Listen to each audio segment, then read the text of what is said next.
Hello दोस्तों, बहुत बहुत स्वागत है आपका अर्न क्लासेस परिवार में। साथियों, आज है 13 नवंबर और हम चर्चा करेंगे आज के महत्वपूर्ण करंट अफेयर के प्रश्नों पर। साथियों, जैसा कि आपको विगत में अवगत है, मैं अरुण कुमार आर्य हर रोज के महत्वपूर्ण करंट अफेयर के प्रश्नों पर चर्चा करता हूं। तो इसी सीरीज को आगे बढ़ाते हुए आज हम शुरुआत कर रहे हैं अपने पहले प्रश्न की।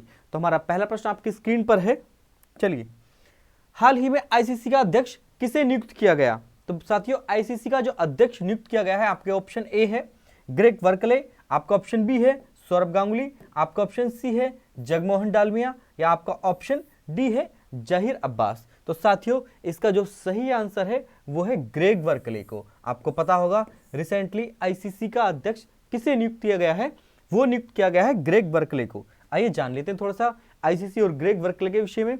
ICC international cricket council, ICC ये लिखा हुआ आपके सामने, इंटरनेशनल क्रिकेट काउंसिल, अंतर्राष्ट्रीय क्रिकेट परिषद, अंतर्राष्ट्रीय क्रिकेट परिषद।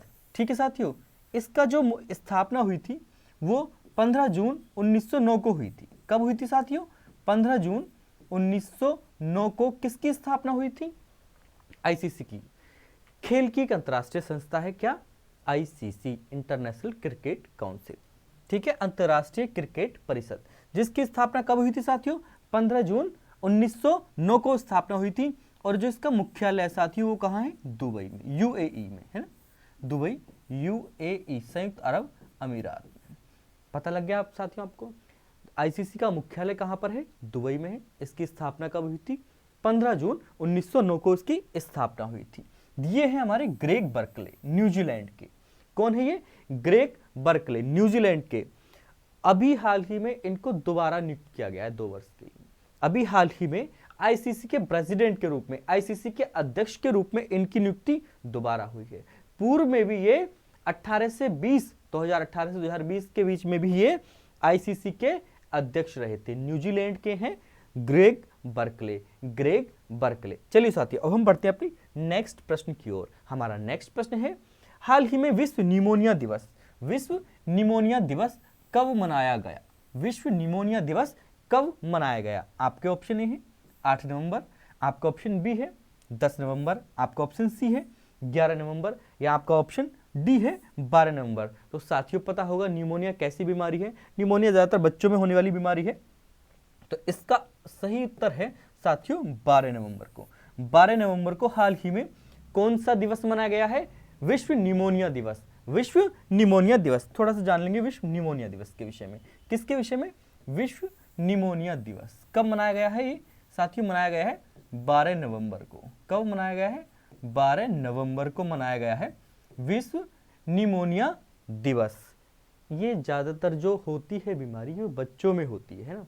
ये फेफड़ों से संबंधित बीमारी है। किससे संबंधित बीमारी है? फेफड़ों से संबंधित बीमारी, लंग्स से संबंधित बीमारी है। किससे संबंधित बीमारी है साथियों? फेफड़ों से संबंधित बीमारी है। कौन सी? निमोनिया। ज्यादातर बच्चों में होता है ना। इसके लक्षण, इस बीमारी के विषय में और ज्यादा जानकारी के लिए, और ज्यादा जागरूक करने के लिए इसको मनाते हैं हम 12 नवंबर को, विश्व निमोनिया दिवस। निमोनिया के विषय में अधिक जानकारी, अधिक जागरूकता, इसके लक्षणों, बीमारी के विषय में ज्यादा पता करने के लिए हम मनाते हैं विश्व निमोनिया दिवस। डब्ल्यूएचओ के अनुसार, रिसेंटली डब्ल्यूएचओ के अकॉर्डिंग विश्व में सबसे ज्यादा मौतें बच्चों की, सबसे ज्यादा बच्चों की मौतें किससे होती हैं साथियों? निमोनिया से होती हैं। सबसे ज्यादा बच्चों की जो मौतें होती हैं वो किससे होती हैं? निमोनिया से।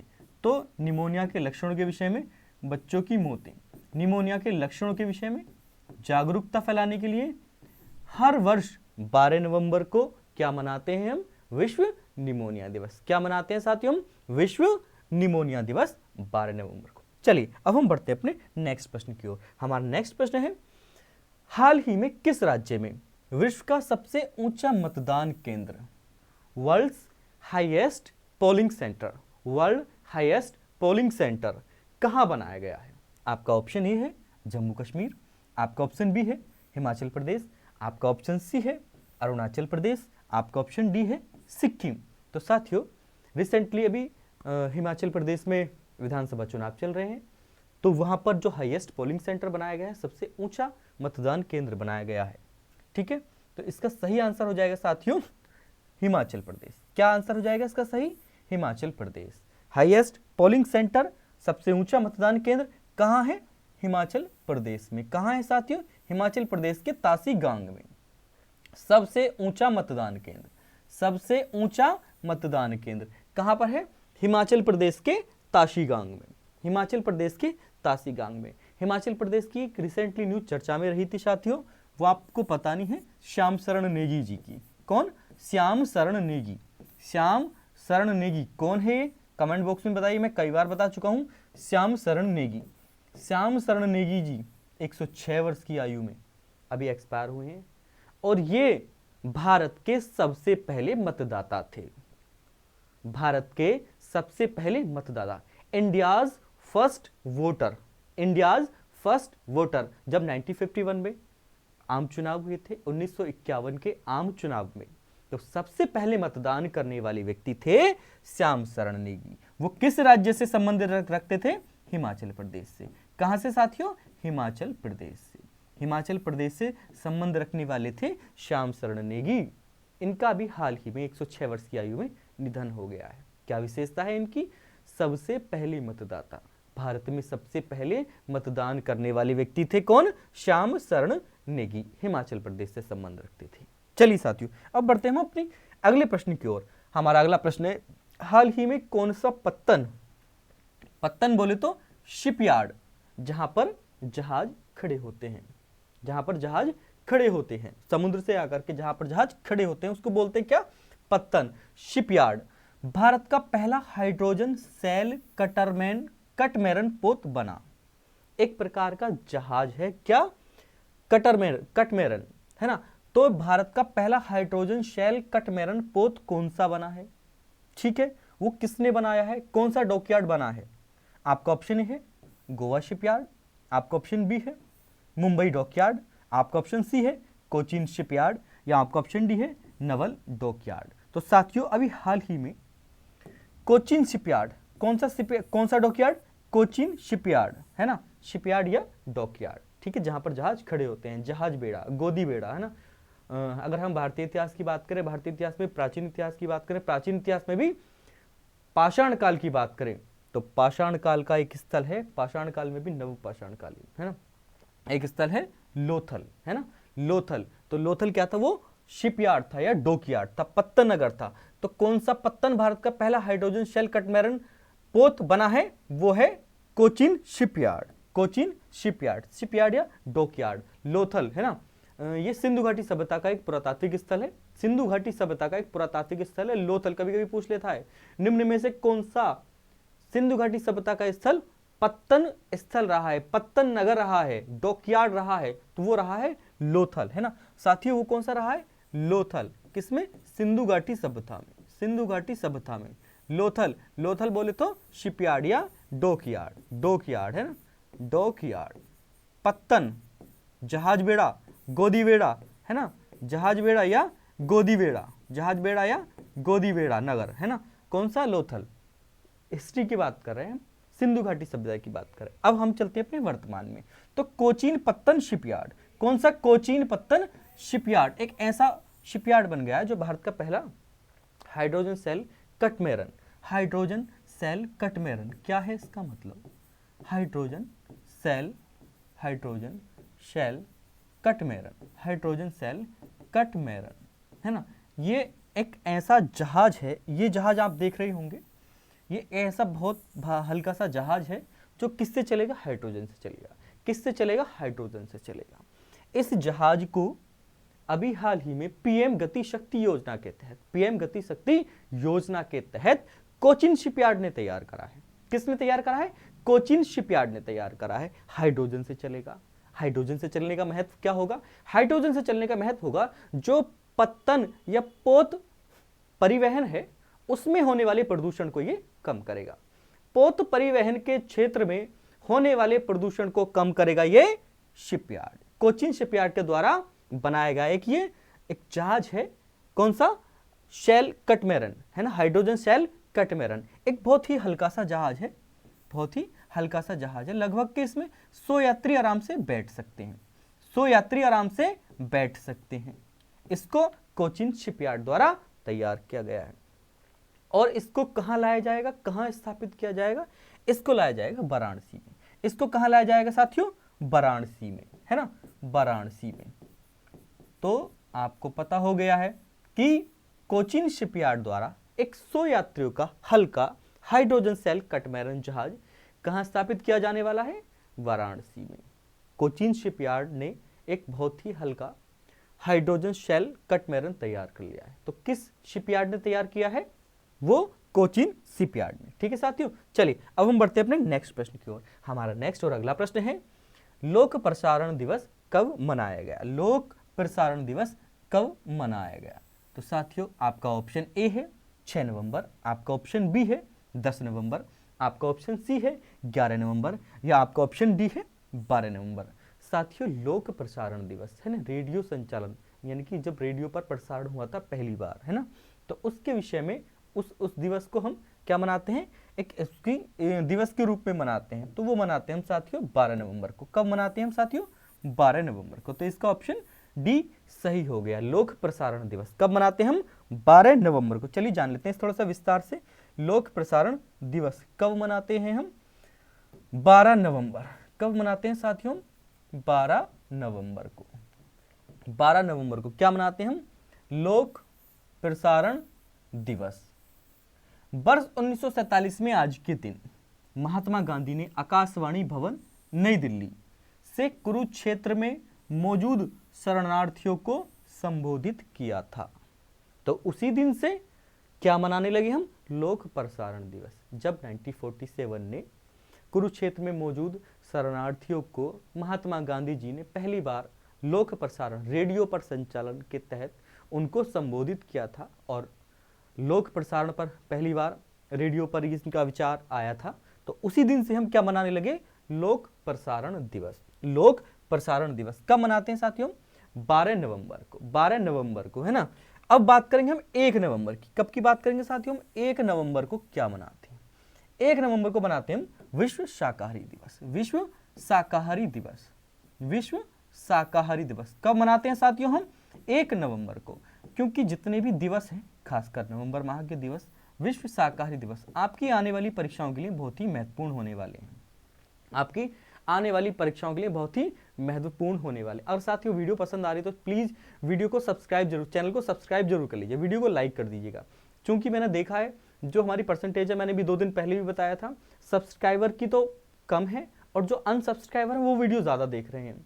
तो प्लीज जो लोग वीडियो देख रहे हैं चैनल को सब्सक्राइब कर लीजिएगा और नोटिफिकेशन को ऑन कर लीजिएगा। जो बेल आइकन होता है, घंटा बोलते हैं जिसको, तो घंटा या घंटी को उसको दबा दीजिएगा, जिससे कि हर रोज की नोटिफिकेशन जैसे ही मेरी वीडियो आया करे तो आपको उसकी नोटिफिकेशन आपके ऊपर फोन पर या जो भी आप इस्तेमाल करें उस पर मिल जाया करे साथियों। ठीक है, चलिए हम बात करें 1 नवंबर को क्या मनाते हैं हम, 1 नवंबर को मनाते हैं हम विश्व शाकाहारी दिवस।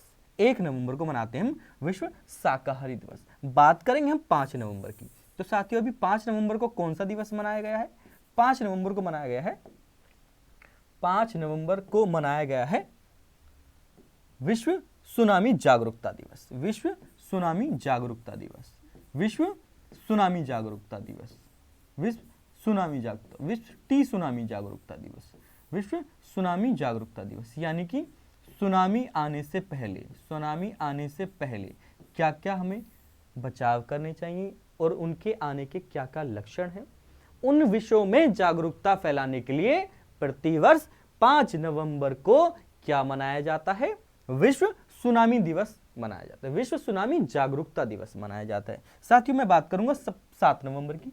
तो 7 नवंबर को हम मनाते हैं राष्ट्रीय कैंसर जागरूकता दिवस या राष्ट्रीय कैंसर दिवस, राष्ट्रीय कैंसर दिवस, राष्ट्रीय कैंसर जागरूकता दिवस या राष्ट्रीय कैंसर दिवस, राष्ट्रीय कैंसर जागरूकता दिवस, राष्ट्रीय कैंसर जागरूकता दिवस। कैंसर की बीमारी के विषय में जागरूकता फैलाने के लिए, कैंसर बीमारी के विषय में जागरूकता फैलाने के लिए प्रतिवर्ष 7 नवंबर को मनाते हैं हम राष्ट्रीय कैंसर जागरूकता दिवस, राष्ट्रीय कैंसर जागरूकता दिवस। बात करेंगे हम 12 नवंबर की।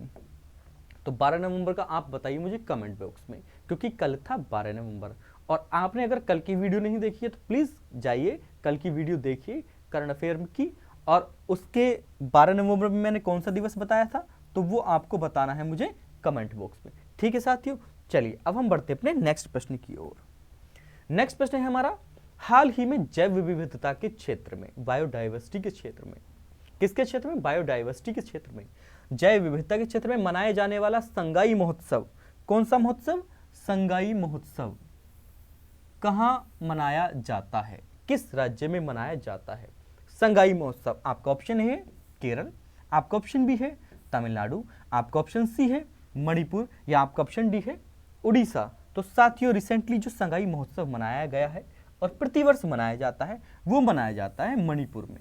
वो कहाँ मनाया जाता है? मणिपुर में। कहाँ? मणिपुर में। तो आपका ऑप्शन सी सही हो गया। क्या है संगाई महोत्सव मित्रों? क्या है संगाई महोत्सव? तो पहली बात आप जान लो, संगाई इज ए छोटा सा क्यूटीपाई हिरन है। संगाई क्या है? एक हिरन की प्रजाति, एक हिरन है संगाई। मणिपुर क्या करता है? प्रतिवर्ष अपनी संस्कृति विरासत को संजोए रखने के लिए, अपनी संस्कृति विरासत को संजोए रखने के लिए, वैश्विक पटल पर अपनी स्थिरता बनाए रखने के लिए प्रतिवर्ष संगाई महोत्सव का आयोजन करता है। प्रतिवर्ष संगाई महोत्सव का आयोजन करता है। कौन करता है? मणिपुर। कौन करता है? मणिपुर।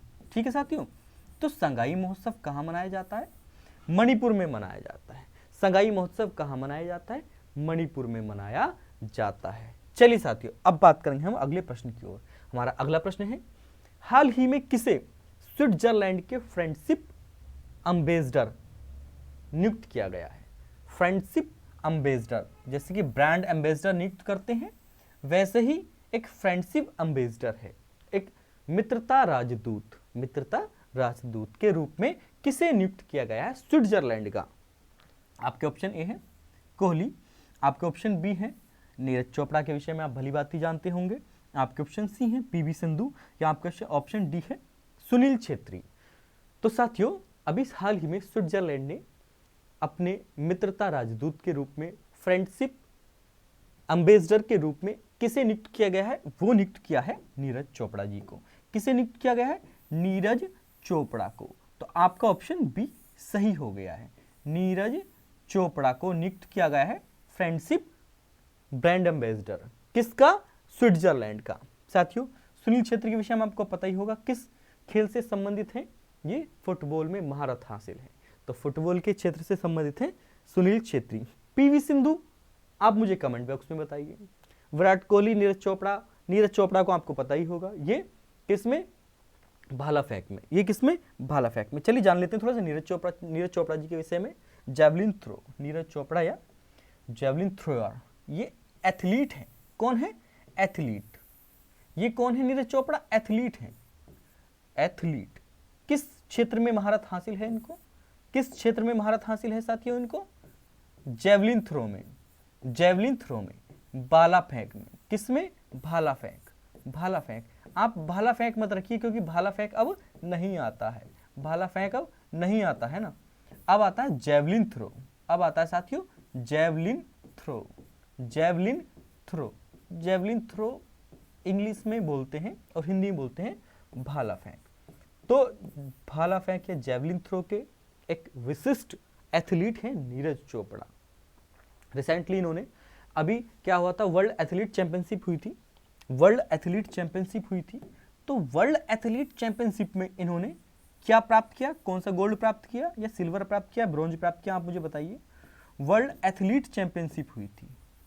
एथलीट चैंपियनशिप हुई थी कहां पर? ये मुझे आप कमेंट बॉक्स में बताइए। World athlete championship comment box में मैं इसलिए पूछता हूं, मैं आपको वास्तविक आप में कितना ज्ञान है थोड़ा वो तो पता लगे, क्योंकि मैं इनके विषय में पूर्व में बता चुका हूं, और आप अगर मेरी वीडियो लगातार देख रहे हैं तो आपको पता लग जाएगा, है ना। आप कमेंट बॉक्स में बहुत आसानी से जवाब दे देंगे। वर्ल्ड एथलीट चैंपियनशिप में नीरज चोपड़ा जी ने सिल्वर मेडल प्राप्त किया था। Silver medal, silver medal Neeraj Chopra ने भी हाल ही में हुई, जुलाई माह में हुई थी, है ना। 88.13 मीटर इन्होंने जैवलिन थ्रो किया। 88.13 मीटर नीरज चोपड़ा जी ने जुलाई में हुई वर्ल्ड एथलीट चैंपियनशिप में सिल्वर मेडल प्राप्त किया है 88.13 मीटर दूरी पर फेंककर, जैवलिन थ्रो यानी कि भाला फेंक। तो नीरज चोपड़ा जी को कहां का मित्रता राजदूत कहाँ का फ्रेंडशिप एम्बेसडर बनाया गया है? वो बनाया गया है स्विट्जरलैंड का। कहाँ का? स्विट्जरलैंड का। अभी हाल ही में ये स्विट्जरलैंड में मौज मस्ती करते हुए दिखाई दे रहे होंगे। स्विट्जरलैंड, अगर आप इनके फेसबुक, इंस्टाग्राम या ट्विटर हैंडल पर जाइएगा तो आपको पता लग जाएगा ये स्विट्जरलैंड में मौज मस्ती करते हुए नजर आ रहे हैं। कौन? नीरज चोपड़ा जी। किससे संबंधित रखते हैं ये? जेवलिन थ्रो से। क्या है? एथलीट है। हमारे लास्ट प्रश्न की ओर बढ़ते हैं। हमारा लास्ट प्रश्न है, हाल ही में किस राज्य सरकार ने अपने राज्य को 2023 तक स्लम मुक्त बनाने की घोषणा की? व्हाट इज स्लम मुक्त? What is slum free? Slum free होता है झोपड़ झुग्गी मुक्त। क्या होता है साथियों? झोपड़ झुग्गी मुक्त राज्य। झोपड़ झुग्गी मुक्त राज्य, झोपड़ झुग्गी मुक्त राज्य बनाने की घोषणा की है। किस राज्य ने घोषणा की है साथियों? आपका ऑप्शन ए है केरल, आपका ऑप्शन बी है तमिलनाडु, आपका ऑप्शन सी है उड़ीसा, या आपका ऑप्शन डी है पंजाब। तो साथियों अभी उड़ीसा राज्य ने, किस राज्य ने? उड़ीसा राज्य ने अपने आप को स्लम मुक्त झोपड़ झुग्गी मुक्त राज्य बनाने के लिए घोषणा की है कि हम 2023 तक अपने राज्य को झोपड़ झुग्गी मुक्त, या इंग्लिश में बोले तो स्लम फ्री स्टेट बना देंगे। तो कौन सा राज्य है? उड़ीसा राज्य। उड़ीसा राज्य ने घोषणा की। उड़ीसा राज्य के सीएम कौन है? पटनायक साहब। कौन है? पटनायक साहब। कौन है सीएम इसके? नवीन पटनायक। कौन है साथियों इसके सीएम? नवीन पटनायक। नवीन पटनायक जी ने घोषणा की है कि हम अपने राज्य को 2023 तक स्लम मुक्त यानी कि झोपड़ झुग्गी मुक्त राज्य बना देंगे। झोपड़ झुग्गी मुक्त राज्य बना देंगे। अभी हाल ही में उड़ीसा के सीएम ने घोषणा की है कि हमारे यहाँ पर कोई संविदा भर्ती नहीं होगी। तो संविदा भर्ती मुक्त राज्य भी कौन सा बन गया है? उड़ीसा। संविदा भर्ती मुक्त राज्य कौन सा बन गया है? उड़ीसा। एक पहला राज्य है जहां पर कोई भी संविदा भर्ती नहीं की जाएगी। कौन सा राज्य साथियों? उड़ीसा। साथियों अब मैं कभी कभी थोड़ा सा धीरे बोल रहा हूं, कभी कभी तेज बोल रहा हूं, लेकिन आपको प्रश्नों में मजा आ रहा होगा। जितने भी प्रश्न हैं, जितनी भी मैं एक्सप्लेनेशन कर रहा हूं खबर के रूप में, ये क्या हमारी खबर, 8 प्रश्न 8 खबर, 8 प्रश्न 8 खबर। अभी आने वाले 1 दिसंबर से मैं 10 प्रश्न और 10 खबर करने वाला हूं, है ना। 10 प्रश्नों की ही 10 खबर, और एक्सप्लेनेशन मैं आपको जैसे दे रहा हूं आने वाले दिनों में इससे ज्यादा एक्सप्लेनेशन आपको दूंगा, जिससे कि आपको 8 प्रश्न के साथ साथ जितनी भी खबर के रूप में मैं एक्सप्लेनेशन कर रहा हूं उसमें आपको ज्यादा से ज्यादा कंटेंट दिया जा सके। लेकिन यह भी कंटेंट आपको पर्याप्त मात्रा में मिल रहा है। जितनी भी आपकी आने वाली 1 दिवसीय परीक्षाएं हैं उनमें आने वाली परीक्षाओं में कारगर सिद्ध होने वाला है, निश्चित तौर पर लिख लीजिए। साथियों अगर वीडियो पसंद आ रही है चैनल को सब्सक्राइब कर दीजिएगा। अपने दोस्तों, मित्रों, रिश्तेदारों, संबंधी जितने भी परीक्षा में शामिल हो रहे हैं और करंट अफेयर की वीडियो को तो आप एक सामान्य व्यक्ति को भी सेंड कर दीजिए, क्योंकि सामान्य दिनचर्या में करंट अफेयर का महत्वपूर्ण योगदान है। क्या चल रहा है वैश्विक पटल पर, राष्ट्रीय पटल पर, है ना, क्या हमारे आसपास हो रहा है, इन सब की जानकारी मैं करंट अफेयर में देता हूं साथियों। तो चलिए इसके साथ वीडियो को समाप्त करते हैं। जय हिंद, सादर अभिवादन।